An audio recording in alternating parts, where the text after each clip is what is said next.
is a comic review of Patsy Walker. Now, this is issue 92, and it came out in December 1960. Now, this one is very tatty. Most of my comics are fairly tatty, been read and loved over the years.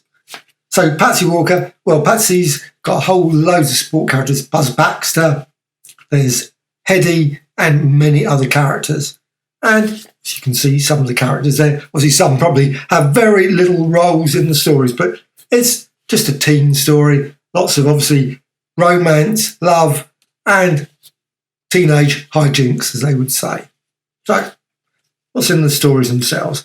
I think they're just great little stories. Now, they're not normally, of course, by this time, this is in the 1960s, early 60s, about the same sort of time as, of course, Fantastic Four #1. Well, obviously a year to go, actually, in this case. So you've got there, and how many pages? I think there's about 30 odd, 32 pages, whatever. Unfortunately, there's no page numbering particularly, other than just for each of the stories. And there's one of the stories. So you've got Patsy Walker. Now, this one's quite a special issue because it's got Millie the model. She turns up in the town and everyone falls in love with Millie. Obviously, Hedy is trying, as usual, to get Patsy into trouble. Now, the boyfriend is a great character. You've got Buzz Baxter, obviously a pretty sort of standard teenage kid at this time. However, he does have a slightly checkered career later on. There's a lot more story to Buzz Baxter in the Marvel Universe. And, of course, Patsy Walker, who obviously went on to become Hellcat. But Buzz Baxter also had a career beyond this magazine. And that was really quite good stories. I'm not going to say it, but you can research. It's connected with the Avengers. So you got a lovely, they always have these short stories, just text stories for various mail things. Apparently you had to have a story so you could get a slightly cheaper rate. Don't understand that. Obviously, being from the UK, I have no idea. Because you've got all the usual standard adverts in here. Learn practical nursing. Very useful. Very, very useful nowadays. So you got Patsy and Hedy. You just got this lovely single-page story where it's about spell bee. And I must admit, there's a bit here where it turns around and says about spelling something, and I would get the word completely wrong as well. So, but it's a lovely bit of artwork, and I just love Al Hartley's work all the way through this. But it's also apparently done by Stan Lee. Obviously not the artwork, but Al Hartley does the art. Also, another thing I think is just great in this, and you've got these lovely bits where you've got Patsy's dress by, and you've got, and then you've got dress by, and another one. Now, I don't know if actually people sent these up, and no idea. I guess they must have done. Well, I don't know. No idea at all. Obviously, it's been drawn, obviously, by Al Hartley, but whether it was inspired by some artwork sent in, I assume that was the case.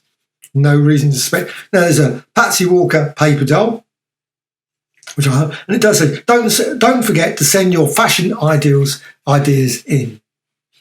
There's another story here, another one with Buzz and obviously Patsy. So you get about five stories in here. And it's all predominantly Patsy Walker. There's also a lovely here. So you've got a colouring page as well, which is really quite nice. So you can obviously spend some time colouring in. And I have had comics where they be coloured. And annoyingly, these sort of comics often were chopped in half because kids would come up and they would cut them out. So you'd end up just, the figure would very nicely cut out, but you would cut out the figure of course, the Patsy, and you get...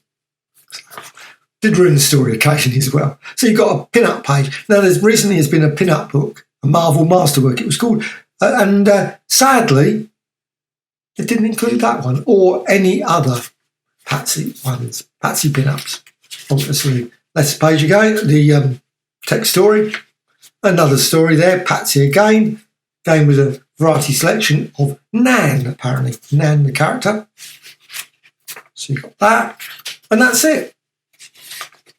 There's no letters pages, which would have been really nice. And also there's no sort of checklist or any information about Marvel Comics or any adverts for any of the other titles. That's a slight embarrassment that obviously all those monster books probably would not be advertised in this. But you've got here, do you want spending money? And I wanted to be an artist. I imagine that many comic book artists jump to that, to go off to that.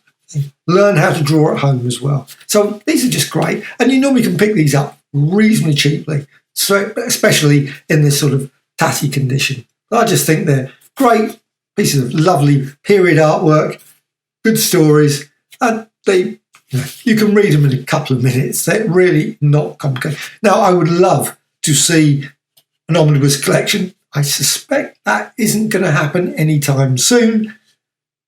Or an epic selection, or complete, or just basically a collection of Patsy Walker, obviously on really good quality paper, would be amazing.